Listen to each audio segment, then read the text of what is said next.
se okoyi ne manye den efri enkoasom emu zasu na yeba Exodus chapter 8 verse 20 ehon nso awurade nyankopon nam awomade ne nsankyerene nso ema wansena pi ebefa kuro no nomum we nyina nsankyerene awomade a otumfo nyankopon da na di bra opese okoyi ne man efri enkoasom no efri se na faro nso ewo wiase mutumi a efri Satan a enkrofo a atwa ne ho ahia omo so nam awomade ne nsankyerene nso eyi sa tumi no de ben adi enti sa tumi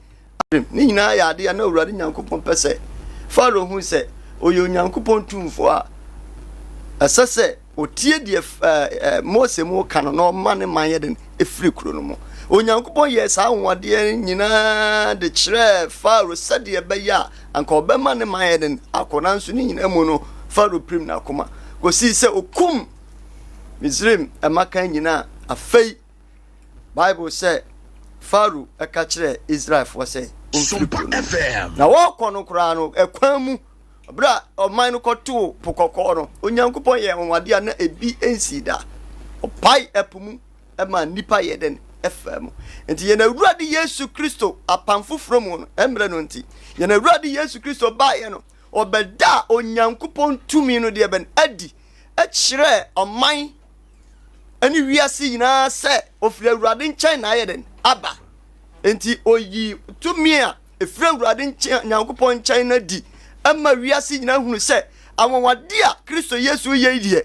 enye obia ne betumi aye wiase tumi ntumi nye efiri se du ba bi onante poso du ba bi okasa kire ahomone na watu eden afiri mu kɔ enti Yesu Kristo beda sa tumi nyina adi ama ye hunu se nokware oyo tumfo a ofru otumfo nyankopon nkyɛn na eden aba se ogifo and Yesu Kristo sa yade bi according to Matthew chapter 8 verse number 16 me pesa me kan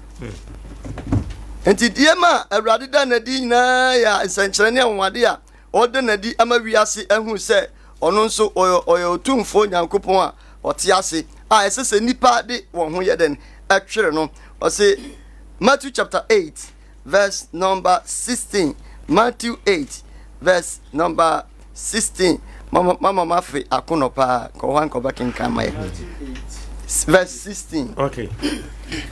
Matthew asempa no etia eye nwotwe yimu a eye dunsia meboa ba jwan eho no na atwere se atifia asem no o se ayaresa ahoro bebre 16 no na eduru anwumre no o de won a wowo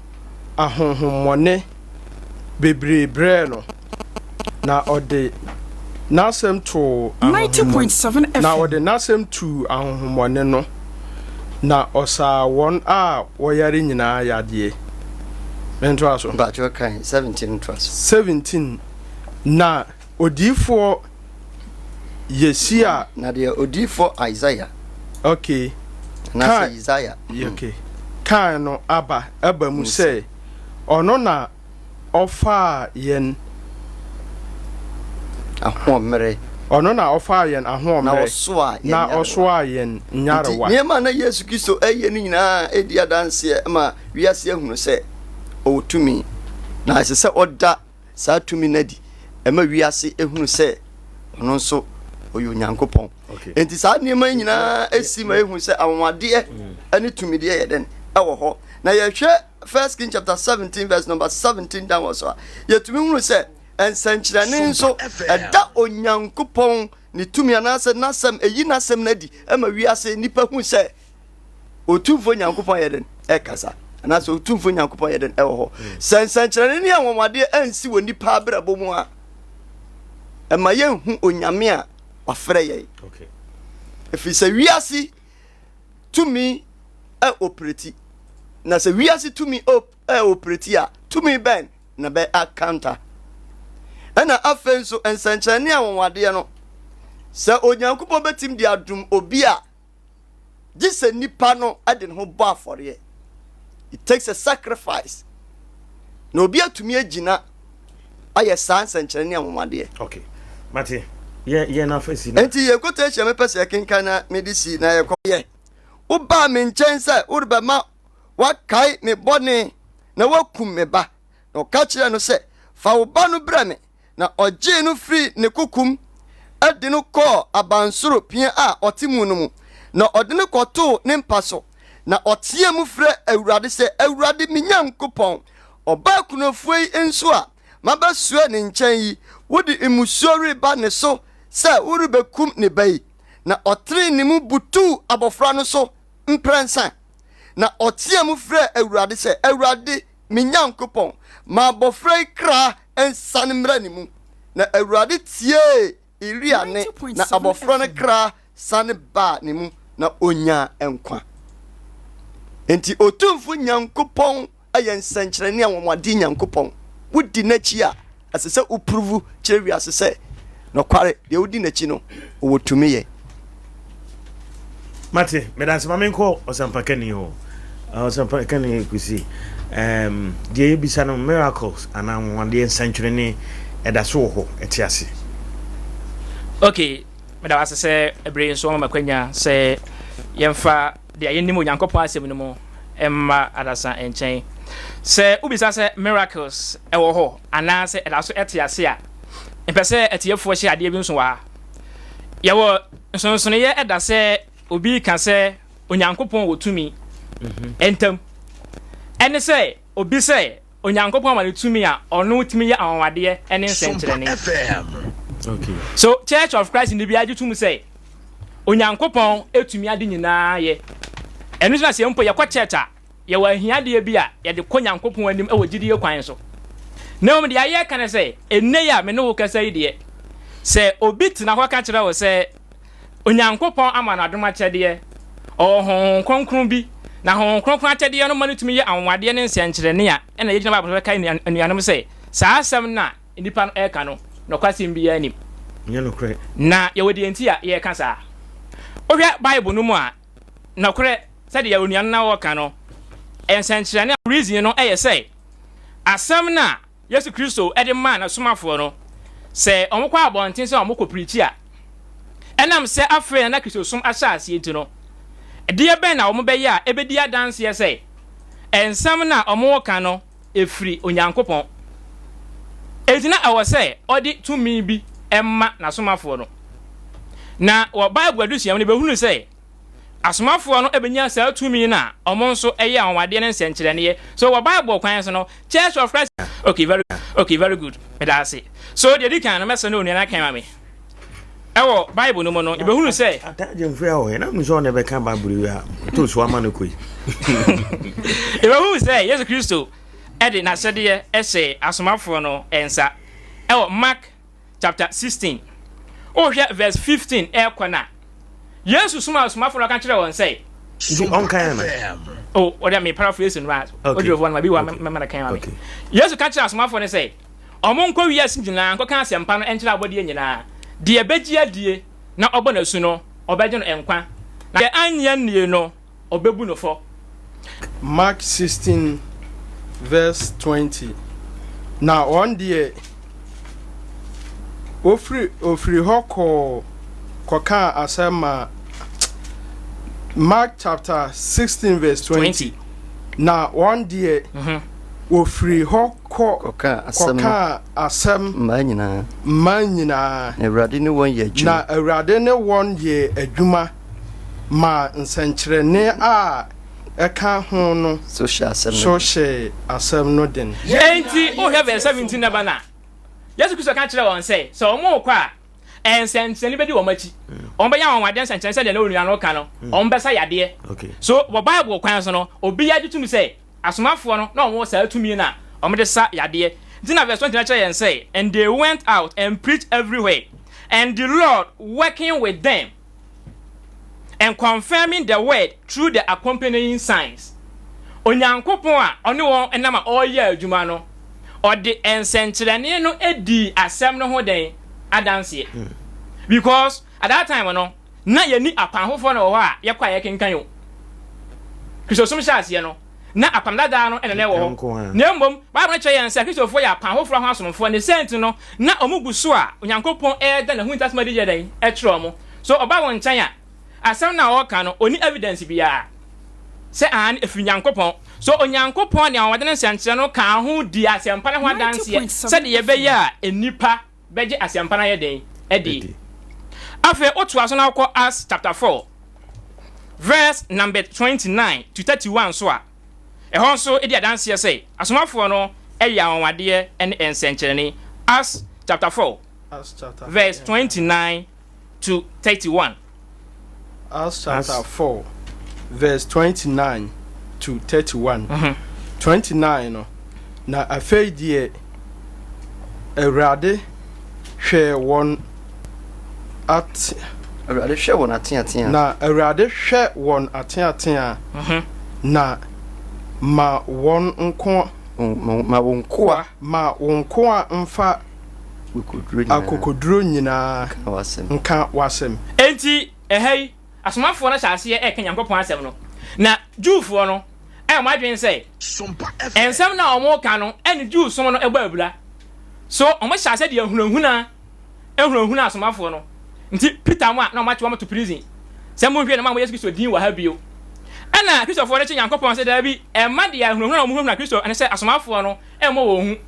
na mmom ɔmo wɔ akokoduru a obetumi aka Nyankopɔn de asɛm no ɛna verse 30 wɔkyerɛ yɛn sɛ by stretching out your hand to heal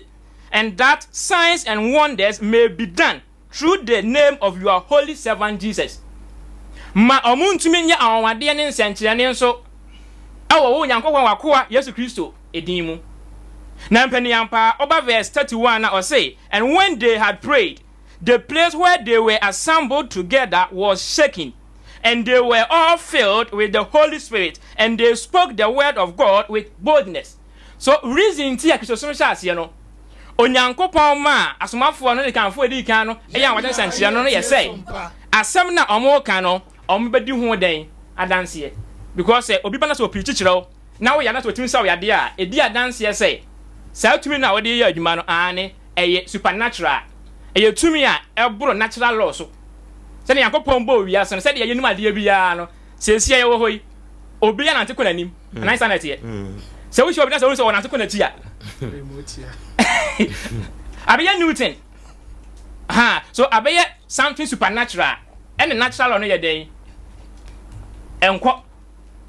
na ɛno mu no yɛbɛhunu sɛ ane somafoɔ no yɛ awade nsɛnkyerɛne de a ɛne question ne sɛ ɛnɛi egusi yɛ adwuma anaa anaasɛ ɛnyɛ adwuma sɛ na wobisa no wohwɛ Ephesians chapter 4 na anuanom ɛkyerɛkyerɛ sɛ ɛnɛi ɛwɔ sɛ onipa yɛ awade nsɛnkyerɛne ka kyerɛ yɛn sɛ Bible koraa sɛ ɔma ebinom bɛyɛ asomafoɔ ɔma ebinom bɛyɛ nkɔmhyɛfoɔ adiifoɔ ɛne akyerɛkyerɛfoɔ ne deɛ ɛkeka ho ɛyɛ true Church of Christ ne bia nso yɛ aware saa because Kristosom hyɛ aseɛ no na ɛsom no ɛyɛ abɔfra ɛnya nyieyɛ ɛni complete book bi a yɛkenkan so awade nsɛnkyerɛne ɛne prophecies ne ɔmo maayɛ no ɛnkɔnhyɛ na ɔmo kaayɛ no ɛno na ɔmo twerɛ yɛ o so sɛ ɔmo kɔhyia a question ne sɛ ɛbɛyɛ dan yɛ ne book bi a da hɔ a yɛkɔsua obi bɛ wili akyɛ sɛ ne yɛwɔ Bible yi o ɛna yɛkɔhyia as church as a Kristofoɔ so ɛbɛsi dan na yɛtumi ate Onyankopɔn asɛm because yɛyɛ som no ɛne Jew som no nyɛ pɛ difference wɔ hɔ no Jew som ne Kristo som no ɛnyɛ pɛ nti na Jew som no mu mpanimfoɔ no ɛtaataa Kristofoɔ no a na Paul first na ɔka ɔmo ho no a akyire Nyankopɔn no mabɔ a wɔyɛ Kristoni no so ɛbɛyɛ dan na Onyankopɔn asɛm no yɛnyɛ te bi na etwa sɛ Onyankopɔn fa Kristofoɔ no so na ɔkasa kyerɛ den ɛkyerɛ yɛn so wɔ Bible kwan so Kristosom hyɛ aseɛ no yɛka sɛ obi yɛ prophet obi ka towns a ɔyɛ church member so we say one ente side with my prove actually and there no problem say you can say obi ɛyɛ prophet a obi yɛ miracle obi ka towns a wɔ Bible kwan so nipa no ɛyɛ church member ɔnyɛ obi a ɔno ate asɔre o a wɔte baabi sɛ obi nya den ɛmra so yɛ bɛhyia mu a Onyankopɔn na kyɛ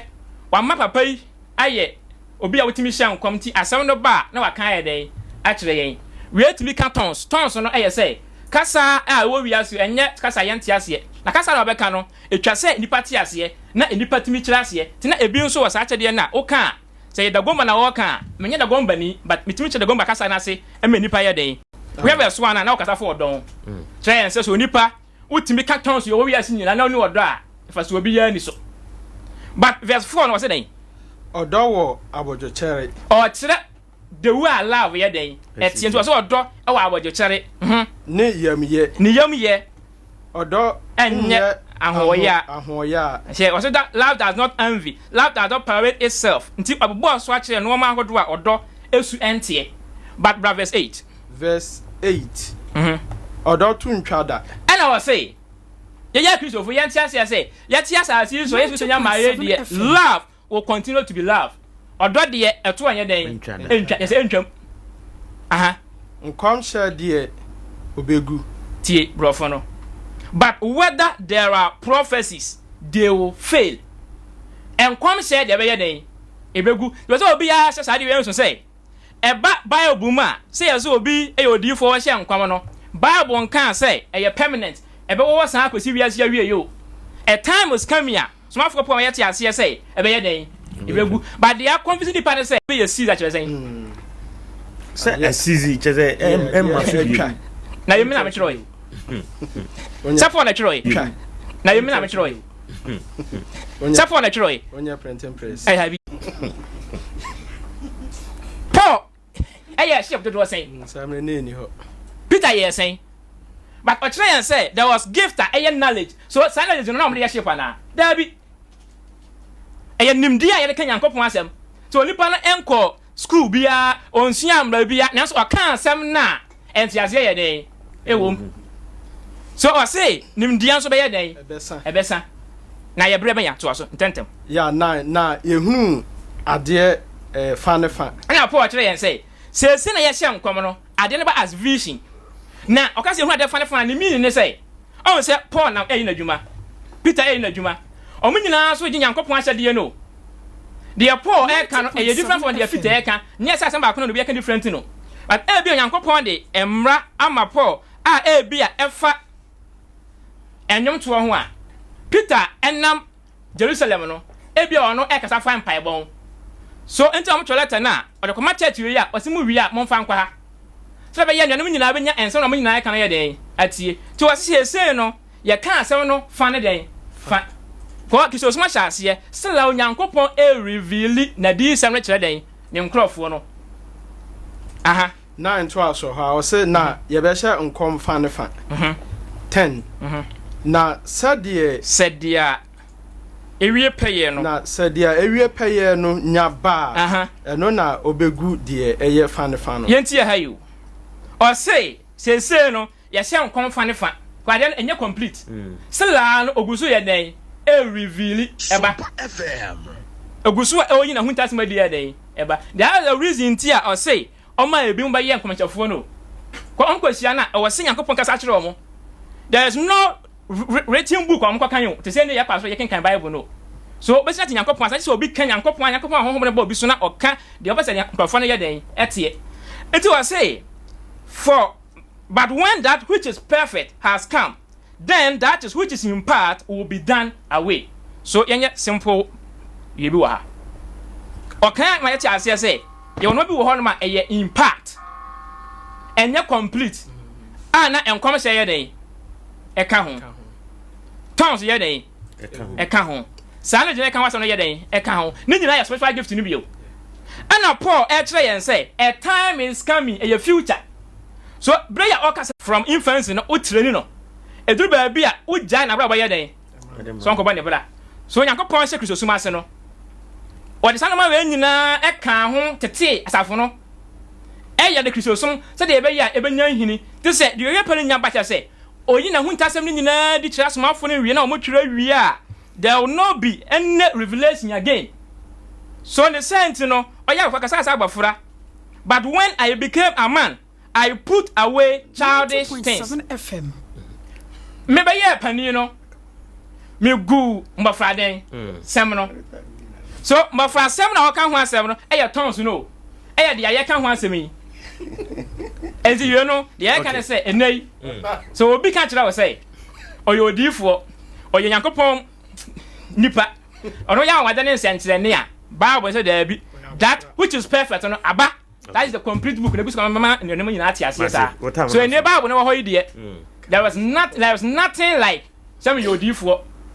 Ne Yankopon yi bibia ye den a kire me. Meja usu bisa question. na ode ma yen koma Chief Imam.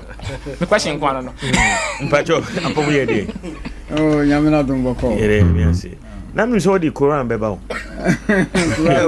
We team. Okay, enti the ebisa ne say miracles e wo ho e ye adwuma nsenkyere ne awomade. Ye di kan me chia ye tie fo no ya fefo enyinara nyame onko obi an. Nyame mo obi asopa na ye kan omfa mu aba. Omfa kan abrabo ho. No kwasem ni Quran no de o tie mu straight kire ye. Wasi zahabat al amal o si san senkyere de ani sa ayi ni nyina atwa. Wasi afizi o kire ye se adikuntia na nsankyerene ewo ho so uni ma adikuntia na nsankyerene ewo ho a wa obehu se ene atwam gentia na nsankyerene ewo ho no na nyankopon di differentiate bonsam tumi ene onu nyankopon tumi satam na nipa nim nyame o sabra no a na nyame bia na nsankyerene no na nipa nim nyame na omunim se nyame bi wo ho enti bra Muhammad ba maka no na abosom 360 ena na wo ka ba ye tie sompa bra wo kan nya bi hu asem na yo mo se na de ba asem na akwa we de be tumi bi no onso kan ho asem no akwa wa enti no msi komsheni no wa bodam enti o mbisa ne se abosom 360 na wo ka ba no wo de na wo kan ba be hwe one de hin because abosom yakuru wo mo sa 360 na wo wala na wo boni din no oni emu dia oni we na so oni we ana oni we so nti no mu se nyame bi wo ho a o sene wo ma abosom no nti no wo bo nyame bi din a na eye o mo mama sa na kwa edam no wo ba na because nya abosom e wa ha bi din wo bo na din na wo bo no sani ala no wo hin e bi sana wo se wo soro wo ya honhome o mi sa kwa no obodam so no until say 90.7 miracles na obeye no ene abosom no ntimi nye nti bopo bi wo maka wo maka kyense se wo so nyame bi na nyame na otumi a wo mabopa no mopo no twemra di Muhammad bompa ye ma bopo no twemba nti o mu se ade na Muhammad ye no enya ade o mabosom ni timi ye nti akwani nyame na wo kan ho asa no be se spirit bi wo ha wo so sene ya bosumi so no anu nti sa amomade no na o mu di differentiate bonsam to me ani nyankopon to me nti for 23 years Muhammad condemn mak abosuma wo makanyina na mak bosum ba kokura ni wo no bia ani Gyedie bia ka o tumpo nyankopon ko Gyedie ho enti sa Sompa 90.7 FM. Ne Yankopon ye edi Sompa FM. Tire ni tumi sa da me kinkan. Bra Osman Moses man ko Egypt.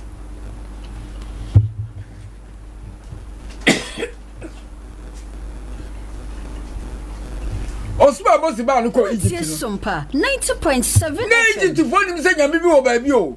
No munim se nyame bia wo baabi even kwa na Pharaoh no kura se wono na wo se ana rabbukum ala mimi ni munyankubo mini mo jano a wo se no obia nti no mo sum Pharaoh no se wono na ye nyame a nyakupo bia ni ho ese no wono sa nyame no nti no munim se nyame bi wo ho a ya bagina di nti wudi wanu kwakoka se nyame bi asoma me se me meyi Israel for no a wo mbeka se wo bodam nyame benya Pharaoh ina tiwe na hwan na asoma se be yi wo mo no Yanyina Pharaoh tumi o de ba na anu odin because sa tumi we die ye ya bosum ni ntimi ye so no enu nti ema wo mu di tumu se Moses ni kutanyame bi a wo yesonko sene wo mu nyankopon no nti ma o ma dwene dane hu se no je ye je Pharaoh ye asosene ye de no enne obia hu ni nyame even nay abosomfo kura no o mu kura nim se nyame asumi no sosene wo mbosom no ana ubaye babia na abosu wana ye bompa ya o hwie nsa no o de kan di kire nyankopon na o de akire asase ya nsa no wa fra na abosu no enti se wo bi ade na nyame hwehwe no wo achieve enti hu hia sensenkire na bi beba bio so obi beba begina baabi na wo be nsenkire na nsa na wo hu se nyame wo obi a wonyi nyame ni kura ni se nyame wo ho so hro aha ene enfa kroben ena abosu awo so a se small cry sinkramodan ho asori awo ho yo mabibi asori wo school dem ni adade ene obi anim se kaka no be da kobo nyame bi din wo ba bi abosomfo ewo omunim ade kro yese no omunyi nyame ni o no omunim ade kro wo omunim se tumi bi wo ho ese no omotumi ni because omutumi ni de na omo mfa ni agro ene no na bo om bibia mu ene na ye bibia ma omo ene na ye nsache ni bibia ma omo nti wo be kan tumi fufuro bi a gese wo tumi no ebro wo mo de no so ansa no mahu se say tumi bi wo ho esene ye die anu ti no nyankopon ye nsankire enne san sankire ni ho bi enne wo ko adakan te ye fan se Saudi Arabia o nyina ye muslims se wo nyina ye nkremofo de be na wo ko ya kire na ma se wo afi no ko hunu nyame no onu woni nyame no dada o sum no 5 times a day woni se nyankopon bi woni nyame na chi na no kra nkyrai wo se wadwen na ye o se wo nsum nyame bia na momu nim se nyame wo ono o so nsum nyame kra no ubisa na wonim se nyame wo nti Qur'an na ka kire se wo se wa mina ayati layla wa nahar en se men sankyire ne abi no ene adekye ne adesaye wa shamsu wal qamar bosome ne nsorma ene bosome ne awia ni nyina ye men sankyire ne bia open sankyire ne ahwe no hwe kwa awia pie efasu pie na ekoto na hu tam kura besene ko ha wo de opa tinase the whole night hu se bia na besene ko but ade be ti wo se wo sia pi ha so we yen senchire ne enu na sesei eye adwuma na se obi ti ho se nyankopon se wo de tumi bi ama no se wo ye difo kura ni ho bio Gyedie Qur'an na ka kire se komsheni Muhammad o se ha ti na 90.7 FM na ye akomshefo ni nyina atutwane obi ani ho bio nti obi tena ba bi na o se ono ye komsheni o ye prophetess ne dem a ye Islam de ye nyintum komsheni bi ani ho bio komsheni bi ama bio me jive ma mmisa o se ya etiti bi se ukọ Mecca ye obibi o ha okokoto animu a se wo fi ho na ba Ghana ne makoyi mo no ene so enye nsenkyere ni bi no Yeba de na ko na nka me ma ko twice na de mra mo that come go twice nka de nka eno no kre we no be ho ba ne makoyi mo eye som ne ye kosom ye nyina ye som paibo na wo bom paye asire unyankopon na nyankopon anwade a wo ye na wo kohwe na ahye wo Gyedie edin bibia ni ho akese wo ade bi ho wo kokoto animu wo kokoto animu onkwa na wo kokoto na munyina na mo kokoto obi aka oboa bibia ni ho sa eye som ne yekosom yekoba wakwa aba wakohwe nyankopon ensenche ne bi o ye baabia sa nsuo bi na da bi e ka ho asem no zamzam no wo kohwe because tema me koma kakra no thank you na me kura na me dwene se nsuo no se me ko na me ko hu se eye abura kase pa eda ho a ka me doubt se nsuo we de na nyame aba to ho dada na we de nye nsuo nti hu se tanka bi afri ba bi ko be nye petrol no de ko nsuo na o de ko ebia o de ko Madina anu ne saade ne na ye na nsenkyerene a ebia udi wani ko hu nyame aye nsenkyerene a wo do bebre wa asase so nti wo ko a wo ko hwe se nyankopon de hu na ahye wo Gyedie ma na nyese obi ti ba bi na afi na wo ko ye nsenkyerene bi a kyerɛw na wo ko yi nkonya bi a kyerɛw anu nyame na ye wo ho dada o ya wo ho dada se ne nyame nsenkyerene bebre e wo awiase a tete no okay wo ho a ene dipa ko hu mati nti enye afi na obi beye nyankopon se saa niam ni nyina se saa bre no obi obetina ba bi aka se wo ye nsenkyerene wo ba betima yesi ma yesi a kyerɛw metimi aka wo hintasem bi a kyerɛw wo se saa niam ni nyina ya amal shaitan bon sama juma okay because entimi ma se me nyame ama metumi sɛ nyankopɔn ma akyɛdeɛ bi kura na ɛnyɛ sɛ wobɛtumi afrɛ nipa sɛ mommra na menka nkyerɛ mo but ebi a obɛtumi ada na didi akyerɛ wo once a time bi sɛ bi asɛ de na menu yɛ kan asɔre mba na mu na ebi nyame ama obi akyɛdeɛ bi da bi na waso da yɛ bi na because Islam wɔ se da yɛ so almost 1/10 of a prophecy enti no ebi abetu dakru bi na waso da yɛ bi na obɛde na di na mmom ɛnya ade a wɔte wɔ sɛ da bia waso da yɛ no na da bia wɔ ba asɔre bia wɔ da bibia ti ana sɛ wɔte wɔ sɛ obi timi tena sɛ mu nyinaa mommra ndɛ ɛkyena yɛ de yie da me bɛka wasɛm de akyerɛ obi amra cancer nti wo ba na waka akyerɛ we ba no wɔse saa deɛ no obi bɛyɛ saa bia yanko kɔmfɛni sɛ ɛyɛ amana shitan ɛyɛ nsɛm adwuma menko evangelist oh papa I'm say so far as Sompa kani ni chief imam nyina kan say eni ho bim very good me si so na maka akyerɛ wɔn sɛ nsɛnkyerɛnne ne amamade da so ɛyɛ adwuma wɔ kristosum ɔhu sɛ ɔsom nnwuma no egu ahodoɔ ɔhu sɛ Roman koraa sɛ yɛnka mfra Christianity nti ɔmo dodoɔ no nyinaa yɛyi Christianity a yi wɔn yɛ den ɛfiri mu nti asɔre bi bɛtumi ayɛ sɛ ɔyɛ Christianity but ɔne Christianity gyidie no nyɛ pɛ ɔbɛfrɛ ho sɛ ɔyɛ Christianity nso ɔne Christianity nti in Christianity deɛ amamade ne nsɛnkyerɛnne no Awurade Nyankopɔn adom na sorry because say according to Isaiah chapter 58 me pese ye can say bi ho according to Isaiah chapter 58 ubetimi akenka ma me mepe Isaiah 58 verse shall every three mame Isaiah chapter 58 90.7 FM. Isaiah 58 verse 3. What the shall says mame pacho say na emerent. Isaiah 58 5:8 verse 6 downwards. verse 6. Enye ye ne abuadadie mepe kenkan koma se mobe se mobe sane abonefo apo ahotiri konua nhoma ama wona wo hom won so no afa wo ho akodie wanyina ye nsankyerene kwan so de Awurade Nyankopɔn hwehwɛ afiri ne ma ho sɛ wo ye no o sɛ otim de ho si ho ebompa ye sire Awurade sɛ onfa wo so ngi obi because Kristo Yesu de ho si ho so obagi wiase nyina nkwa ɛfa ho hiahiam because me Awurade mobro hu nti so da hintasem bi fa obi ho akyerɛ me ubabompa ya manipa no agi nipa na afiri saade yenum ɛyɛ nsankyerene basa ahon kra betima betake but esen din a me de ɛyɛ saa ahonwade no nti no Awurade Nyankopɔn na beba abaji saa akon akon because it is not in my name eti de ɛsese ye ne sɛ ye bɔ mmɔden sɛ ye de ye ho besi ho ye de abuada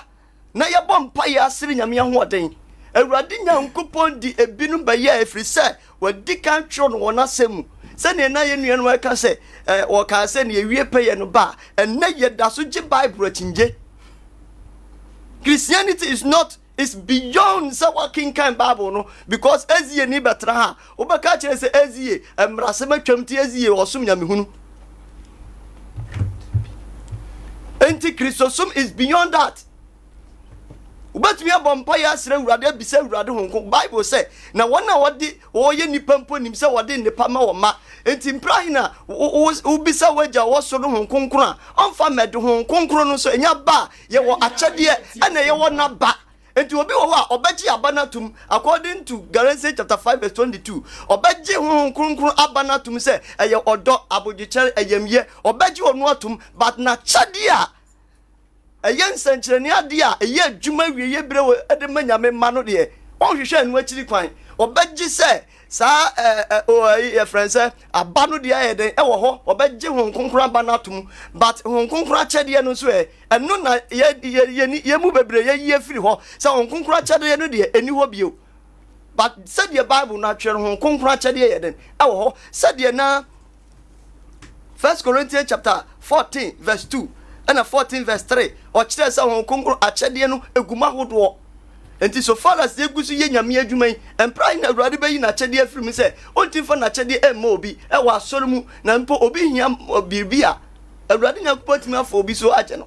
ye nyina ye nipa de na nso eduru ba bia ebia de oyare enu mpo bia wafoma awurade ye obi wo ho a ne connectivity ne awurade ben obetumi asere awurade abompa ya ma awurade nyankopɔn mobrohunu atɔ ne so amana agye no enti nkonkron ani ne dwumadi a ayen senkyere ne ahohade no adɔfo nom wɔyɛ na awurade Yesu Kristo dim entwa mu me ne agidifo ne nipa a ɛwɔ ha ne ye papa nom ɛyɛ adwen sɛ obi betena ba bia ka sɛ me de ma hyɛda ayen senkyere ne ɛno no de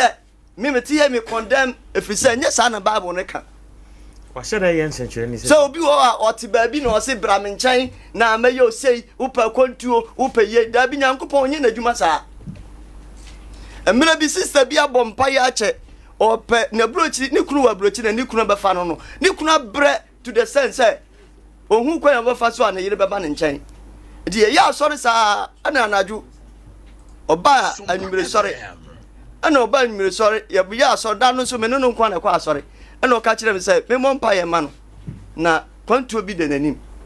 ana me bompa na me de ne hye awurade nsa saa na wanya no vision sɛ da no oba asɔre a obaba beto me nko a na saa da no na kwan biye enti so beto me nko a ye wi asɔre a o ma me mompa ye ma no na ne kwan biya no oyi asitie ma no ani 2 weeks no ko bem ba che what yase enti onyankopon da so ye adwuma awiye bere ayare sa adwuma kyedie yi ewo ho ayare sa adwuma kyedie ewo ho yetimi tu na on kyerɛ me deɛ sesa me yɛ ɛno ansa me kɔ asɔre saa no okay mate asa pakani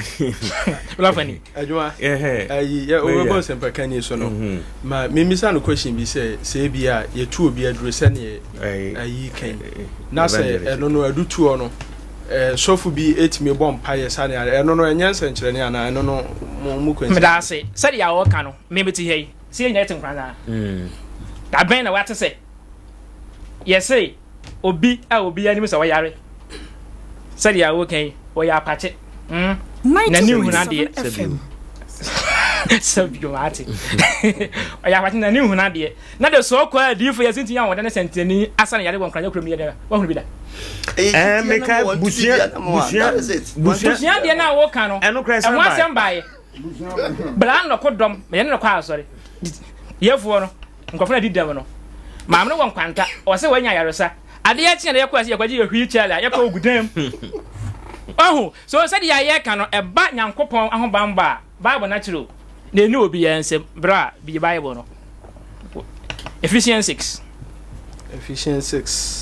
verse number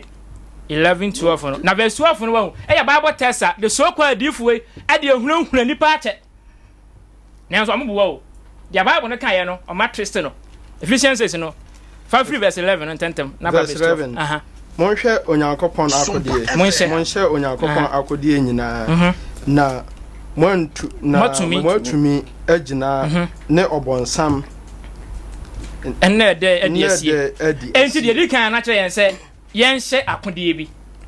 na ukɔ verse 12 na na sɛ adiefo de hunahuna ya kye ba omboa kan 12 every say aha enya ye ne mogya ne honam na enya na mum ye ne mpanyinie ne tumidie ne wiase yi sum mu atumfo ne ahohomone enya so de ba kan de say abaifo tumi yi adwuma ze wan pɛ obe nyankopɔn lipa ɔno so hunuhunhum no ma bɔnsan bɛ yɛ ɔpasa bible no so ɛkyerɛ kwan a okristo wo fa so a nyankopɔn bɛ bɔ ho ban eni odifo bi yansem yɛnti ene yɛ ka wo say so bi ka kyerɛ so ɔte baabi na ɔno na nyankopɔn ba ne tumi a oba ne ntenya otimi bɔ mpa yɛ ma wo otinya wɔde ne sɛnkyerɛne a ɛnyɛ no korɛ na ɔtoa so nti yɛ bahunu sɛ ane honhommɔne ayi adwuma obi a yawe na tie verse 13 kɔro verse 13 wɔse yɛ nti monhyɛ onyankopɔn akodie no nyina ɛnam sɛ honhommɔne wɔ wiase nti woyɛ okristoni a hyɛdɛn nyankopɔn akodie because wo kɔ akon tie wo hoi yɛwɔ spiritual warfare obi agyetum sɛ wiase na ɛwɔ no honhommɔne yɛ adwuma meme yawe saa megyetum nso enti yo Kristo ni a hye saa akonde no na watumi aye den to aso nti wantimi anhye na se 90.7 nyawa saa no sen to aso no yonko na mwatumi agina edabone numu to aso na monye ni nyina na moye ni nyina wia magina ho ti do acho anse no mabobo so yi wo sha ene le bo ho ban yo nti obi ya bayefo yo de wotimi nyohu bata wan hye de a akotare na ontimi nyohu ba wan hye de obedo saw na ye de benya de a 14 kono 14 enti munyina ho nti obi anti ase se ehei o che ya akonde o kokko a wo siesie ho as military man so okokuratu so osi yanyina ho monfa nokre mo masene de edi kan eye truth no kwawedie enti o Kristo ni a uti wiase ya onya na kwafo no bonsan be yew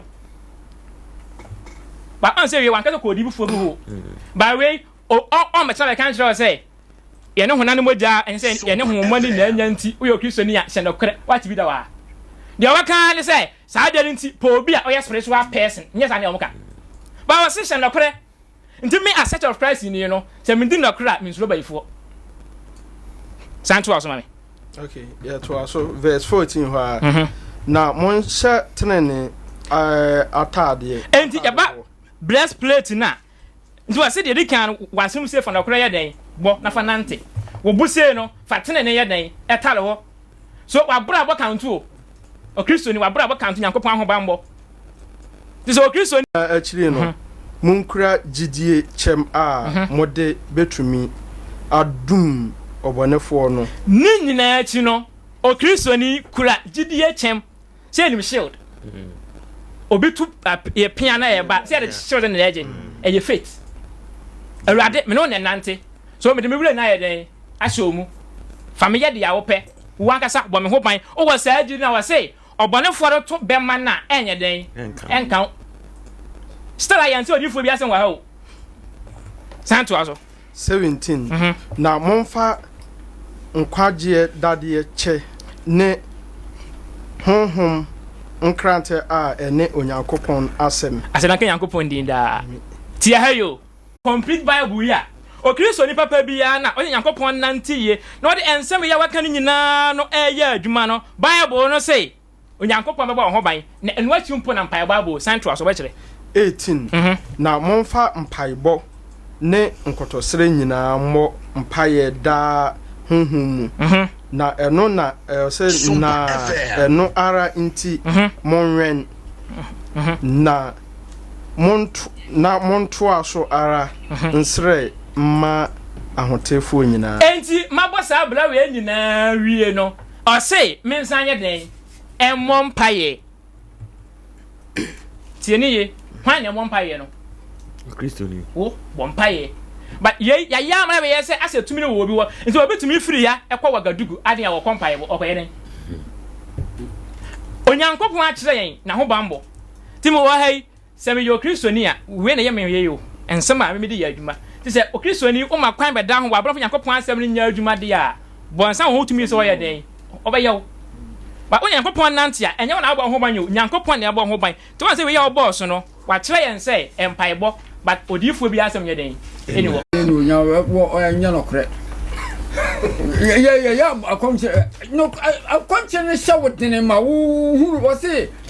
kutiba alaykum siyam kama kutiba ala allazina min qablikum la'allakum tatakun mimi nyame nko akonche ne me de mamo se de mu benyam suro sonro adika for me de ma wo mo se de mu benya ebe shawden amo atwe ho afiri bone ho anu nti ne ana akonche na adwuma wo ye no enye se ye nya power bi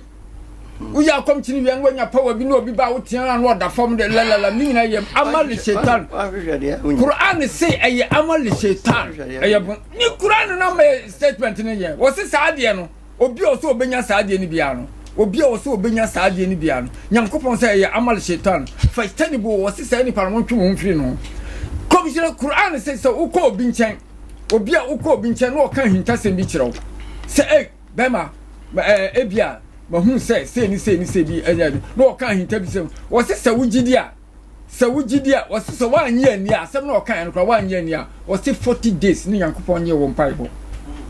Wako nipa no nkyɛn sɛ wako yɛsɛ mo la bia bene sɔfo bia bene wo duro hɔ tumi kan hintasɛm kyerɛ wo na wokɔ yɛ na nsɛm na ɔkan no a mehunu sɛ ana mehunu sɛ because wo hu wiase no mahunu sɛ adeɛ wei because ha de no wo hu wiase ni baabia wɔse sɛ ɔkasa nsɛm no kyerɛ wo na sɛ wanyɛ ni a wanyɛ ni hu sɔfo nsɛm ɔkan yi nyina wɔboa nipa wɔse me yere de me so kura me yere so wɔse sɛ wanyɛ ni a 40 days ni Nyankopɔn nyɛ wo mpaebɔ nti Nyankopɔn sɛ saa nneɛma na nkrɔfoɔ sɛ wɔn nya na wɔn de yɛ wɔn na wɔn de ka nsɛm no Quran na ma statement in clear sɛ ɛyɛ amal shaitan ɛyɛ bonsam adwuma ɛyɛ bonsam tumi ni nyina yɛ bonsam tumi ɛna wɔn de yɛ wiem atumfoɔ no tumi sum ɛna wɔn de yɛ saa nneɛma no ɛnyɛ mi Nyankopɔn a mi nyame me ho wɔn ne me nsa kyerɛ ne deɛ wɔse al-layli wan-nahar ash-shamsu wal-qamar ni nneɛma ne sɛ de nsuo titɔ ɛno nyinaa yɛ mi nyame me nsa kyerɛ ne adeɛ kye adeɛ san awia ɛbɔ na bosom epie na nsom epie na bosom ekɔ na dakro na epie daw wɔse wei nyinaa yɛ nneɛma a muhunu no nyinaa no ɛyɛ mimi ya meme nsɛnkyerɛne mo pɛnsɛnkyerɛne ahwɛ a mo hwɛ mo mfɛn no na mo nso wɔse ado saful mu'minin wɔse mpaebɔ na ɛyɛ Gyedie ni akodeɛ nti sɔrɔ a bɔ mpaeɛ yɛ wɔkyi wia te ho firi bɔne ho ne yɛ ni suma bɔne bi ne mfi unsuro bibia bio bibia ni wiase bibia ni wiase bonsam de aka nyina ye bonsam ahunahuna wo de nya Gyedie wo Nyankopɔn mu na sipi se Nyankopɔn bia ni ho a wo de ho to ho so se otumfo Nyankopɔn minia ba bia wo na bia me suro hwe no so difo bi ti ba bi no no anya power ono okonya power wa ana ni nyina ye Nyankopɔn se Quran se eye amal shaitan e bonsam adwuma nti fightani bo wo se sa nkrofo ni na wotwe ho fi wo aina ni Nyankopɔn ahunu mo ko nya fa kyerɛ mimi de mi Nyankopɔn de fa wo wi ehye mi na hu se mi Nyankopɔn baako ba abrabo botene na bom paye na so mimi Nyankopɔn fa ho hye me nsa munsuro mimi nyame so wo yɛ saa de wo ya unsuro bibia wo wiase bi no munsuro osisifo se watak da'watul mazlum munsuro osisifo mamu sisi nipa usisi unua bi sisi bɔne bi no ɔbɔ ya etia wa o se ebe kan nti me nsisi nipa o se so otwe ho firi sa nneɛma wo ya ensuro bibia wo wiase nti so obi ti ba bi no se me mitimi de me nsa kan ma wo te fi mitimi de nsa kan ma de ben ya minia ni nyina kom nyango se ye de Quran ni de amane make me clear say amal shaitan bonsam adwuma nti so fi say ubedi bonsam adwuma chi na wakɔ di bibidia obi nsi wo kwan na Islam no de wa man o make it clear say bibia ni ho a ɛwɔ hɔ a yɛ nsɛnkyerɛnne bi obia ni ho a wɔte hɔ a wɔn nyame ama ne tumi sunku bi na wɔde yɛ bibi wo de fa wa boto ojimfo nyame na bɛ wa brabo mu nsɛnkyerɛnne wan kasa na wodu ho atu Nyankopɔn so no ebetumi aba sɛ wasɔre wo kɔ ba bi kura ebi aka bi akura wo foro na waduna sɛ ya ka ne mfo na ka kura me mfo sɛ de nipa kura wo no kura na sɛ na ebi abɛkɔ no na kwa na kunya no ayɛ nsɛnkyerɛnne ama wo sɛ ka wo nka me foro wa wo bra bom ne nyame bɛ nyɛ wo so obi na bɛka kyerɛ wo wo so obi ka kyerɛ wo saa ɛno yɛ am bonsam adwuma san de ano man wo so wantie kura na sɛ wa kɔ na wantie a na hu sɛ asem wo ka kyerɛ no wo bo a Nyankopɔn se 40 days nti saa ne man de Islam de am make it clear mai sɛ saa nsɛnkyerɛnne no ɛni hɔ bio okay ye be lines na atum 0598 994 0598 994 994 ubetimi afre na nso de wo de aba Gyedie ni sen dwumadi na waso gu so no ebra so se wo so utimi frɛ na wo kyerɛ wadwen. Hello, good evening. Hello, good evening. The bacho udi ni baby afre frɛ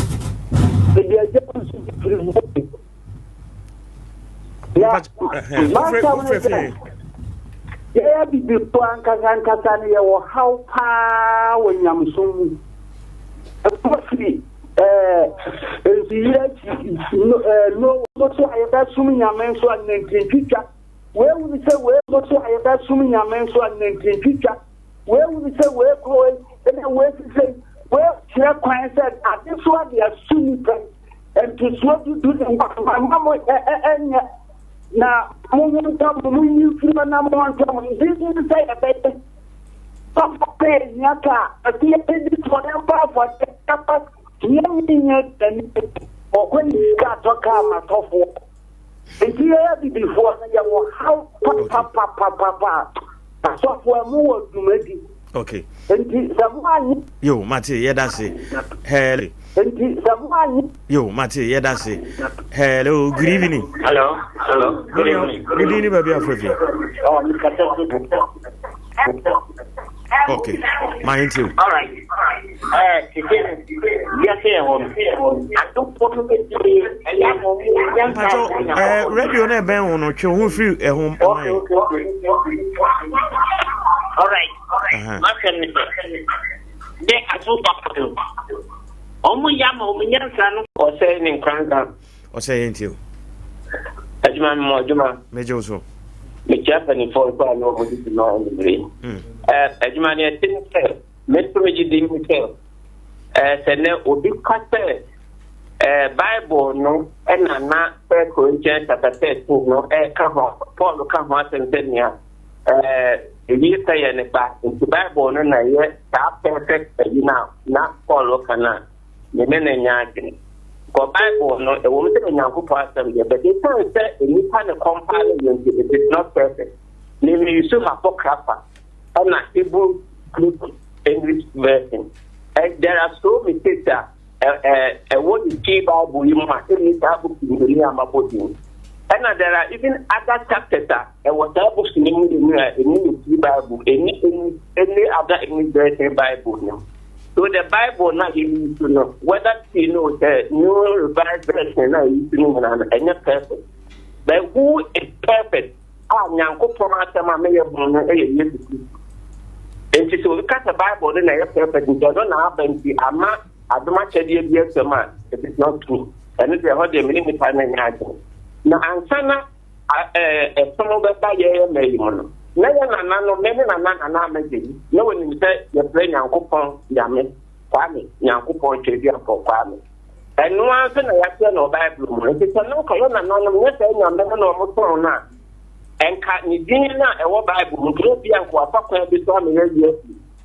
enti sa Nyame na ye nananam tetifo ne bo ne din Nyankopɔn de bia for ba me no sa Nyame na le pitofo esom ni so nothing has changed enti Nyankopɔn betumi ade obi eno dai abana be ye sa tentrene na wetu fa so o mo ye no so obi so kasa tentrene sama eno ni ko because Paul ka sem e wo Thessalonica no so Thessalonica no Gyedie say Yesu beba wo ne penso afei Nyankopɔn sara etinu e ma wo sɛ no wo ya yi so sɛ no ne penso ansa na wo kɔte sana no bra ko te kan Thessalonica no enti ebetuma ba sɛ after